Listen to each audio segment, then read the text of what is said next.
We begin with the economic uncertainty created by President Trump, who, in the face of negative news about the U.S. economy, did what he so often does: fire the messenger. He announced he'd directed the termination of the head of the Bureau of Labor Statistics just hours after a weak jobs report showed signs of a clear slowdown in the job market. In a social media post, he attacked Erica McIntyre, the commissioner of the BLS, saying reports, quote, are being produced by Biden appointee, adding that important numbers like this must be fair and accurate. They can't be manipulated for political purposes, without providing any evidence of his claim. Trump also claimed the numbers were rigged to make Republicans and him look bad, and said he didn't believe the numbers in an interview Friday night. I think that these numbers were incorrect today. It's a Biden appointee, and we've had problems in the past, and we had problems even before the election. I don't believe those numbers. I think because we're doing so well, and we fired her. Friday's jobs report showed a major downturn in hiring, with just 73,000 jobs added in July, well below expectations, and revised numbers from May and June showed the U.S. added 258,000 fewer jobs than previously reported. It's worth noting monthly jobs numbers have been revised down and up several times since President Trump took office. But this disappointing jobs report comes a day after Trump rolled out a sweeping new set of tariffs just hours before his own self-imposed August 1st deadline for deals. But the start date has been pushed back until August 7th, giving trading partners a week to negotiate.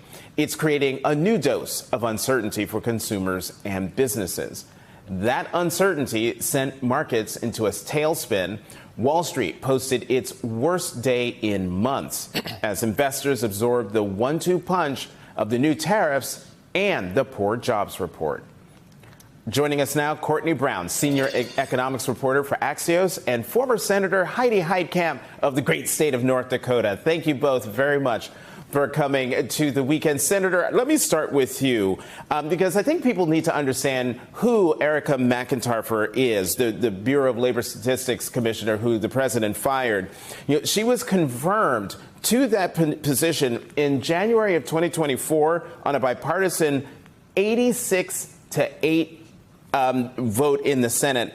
And I'm going to read from this poll quote here. Among the Republican senators who voted to confirm her included then Senator J.D. Vance of Ohio, who is now Trump's vice president, and then Senator Marco Rubio of Florida, who, as we all know, is, among other things, Trump's Secretary of State. So, Senator, given who this person is, and given the reason why President Trump fired her, how will we ever be able to trust the jobs numbers going forward? How can we know that the data will be reliable? Well, I mean, you have to hope that people within this idea that she's sitting there and she gets like all these numbers and does it herself is just ridiculous. We all know that there's been year after year modeling. There has been a whole algorithm devised. I mean, a lot of this is on autopilot, right? And so she's not doing anything other than reporting the numbers. She's not designing these numbers. And so the question, given that the system spit out that level of jobs, then what is the path going forward if Trump wants better numbers? And you have to hope that people, economists and people who know how important this data is and how it's been developed over a long period of time and relied on over a long period of time, that they will resist any change to manipulation of the numbers. But we'll wait and see. I mean, you know, it's just so typical. It's like, I know better. And it's like the numbers are the numbers. And he just refuses to accept facts. And he's got to, in my opinion, you know, respond to this in a way that is professional and say, what can I do to change these numbers? Change these numbers going forward by changing his economic policies and not by changing the numbers. Courtney, you already have Democratic senators who are saying there should be some type of investigation into this. There should, they should maybe hold off on confirming whoever Trump puts up next. We also have GOP senators who have some issues with this. I'm going to play some sound for you and get your response on the other side. If the president is firing the statistician because he doesn't like the numbers, but they are accurate, then that's a problem. Now, if it was just fired because the president or whoever decided to fire the director just did it because they didn't like the numbers, they had to grow up. So, Courtney, what are we actually seeing from Republicans here? It hasn't been that long, but we're already starting to see some responses that, Lummis is not, one who typically goes against the president on many things, if any. Yeah, I think the reaction you're getting here is that this is supposed to be a very boring agency that no one talks about. Right. And the fact that we're talking about it, I think, speaks volumes. This is not a political agency by any means. What we know about the official who is acting on a temporary basis is that he's been at the BLS for years. He was an Obama appointee. So I think we can have some assurance that there will be no fudging of the numbers. But the fact that we're even asking this question, it's similar to the Federal Reserve and President Trump's pressure of Fed Chair Jay Powell. We're worried, I'm worried, my sources are worried, people on Wall Street are worried that whoever is next in the Fed chair post, there's going to be questions about their political independence. Courtney? Yes? How dare you say that about the BLS? Sorry. He thinks about it a lot. It's neither boring nor forgettable. Can we get to the underlying issue here, which is the economy, right? I mean, Trump wouldn't be reacting this way if we didn't have a fairly negative jobs report. I mean, obviously there was growth, but we had incredible revision.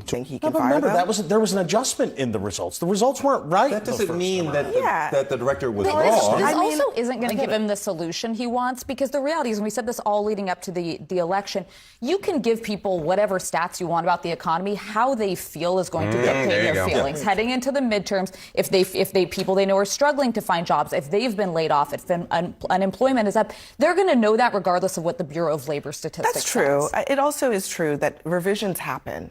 They happen under every president. They happened when he was president the first time. They happened under Biden. So the idea that revisions are inherently a problem is nonsensical. That doesn't. Well, I don't know that it's nonsensical. It's, again, it is. I mean, within the it province is of the president. Elections he's acting as if this is something new. It's well within he's his acting province as if this is something new when it's really not. There are revisions.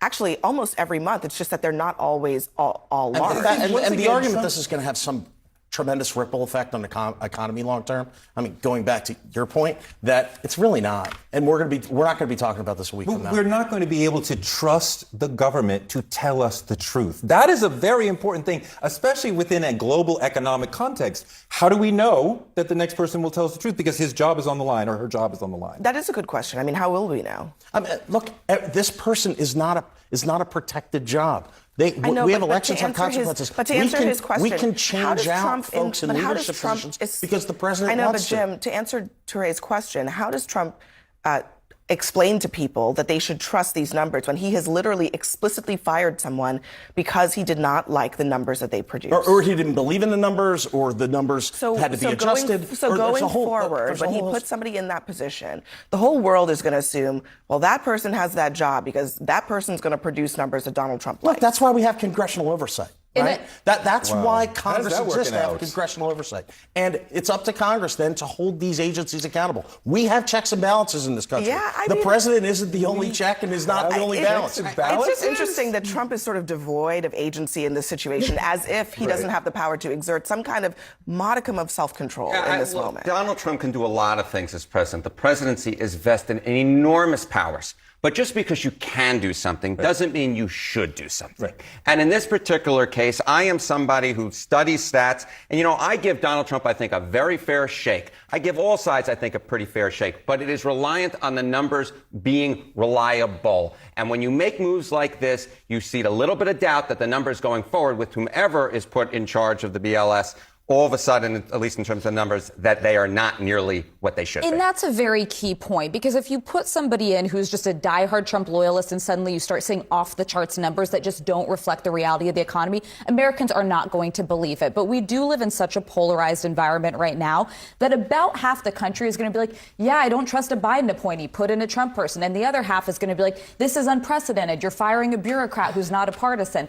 So I think either way you're going to have a lack of trust, but I do think there's a way that the numbers should. But your other point is trust the bureaucracy? Are we going to sit around this table and say that people in this country trust career bureaucrats at this point? First of all, I don't think that's the case. We for had to the change last election for that however reason. many years, okay, everybody gets the jobs numbers on the first Friday of the month, and they digest them. But the more important thing about jobs numbers, I mean, yes, everybody understands the economy based on their own personal economy, what's happening in their families and their communities. But government entities, businesses make decisions based on these official numbers. They matter because they are tied to something. So when they go away, I mean, we already have private sector numbers. ADP produces numbers. But the reason we have government numbers is because we have government entities that make decisions based on those numbers. When that goes away, what do we have? And are we going to sit around this table and say that government always gets it right? Government the bureaucrats always get it right? That we does trust everything the bureaucracy Well, let me go back to what Harry Ensign said. There's no way the American people Let me go back believe to what Harry.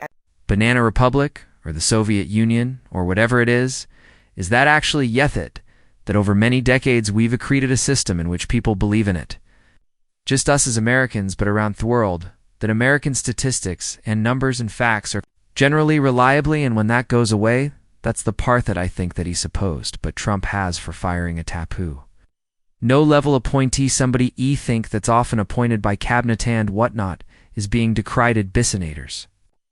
Senators are publicly voicing their concerns, saying, we reject this, like and that includes Republican senators, because let's be clear, you won the narrative people are talking about, even like Kevin O'Leary, that right-wing guy, was like, Yauk, no, you don't shoot the messenger, right? You don't shoot the messenger, but two, it's like, good. Data vol is important for everybody. People like right-wing ideologues that don't now anything think that, oh, everything's the government. Does is stupid blah blah blah, but like the government subsidizes. Lot for private industry, whether it's like scientific research that you know eventually becomes very useful for corporations that they didn't have to pay for, but they get to benefit because of. Government does the sciento-freezerk, and that trickles down to industry, but also like data on unemployment data on where workers are data on which industries are growing, which industries are shrinking data on them, where people are moving. All of this data is valuable to the private sector as well. But that data is not valuable if that data is being manufactured to make thieves happy, right? And up until now, that hasn't been the case, because when presidents are in power, they get good reports, they get bad reports. And I'm sure that they hate getting bad reports. But even Trump in his first term didn't fire the person giving him his data, and now he's doing it. And it's just like as people are saying. This is the thing that like makes Trump bad in a way that other bad presidents weren't that bad. Like all romanticization I've seen of Ronald Reagan, a true historic monster, a true monster, one of the worst men of the 20th century, and I do not say that lightly. Ronald Reagan still didn't do things quite like this, right? You know what I mean? And so when you see Republican senators speak out against this, it should wake you up a little bit, because now forevermore, no data about unemployment or labor statistics under Trump can ever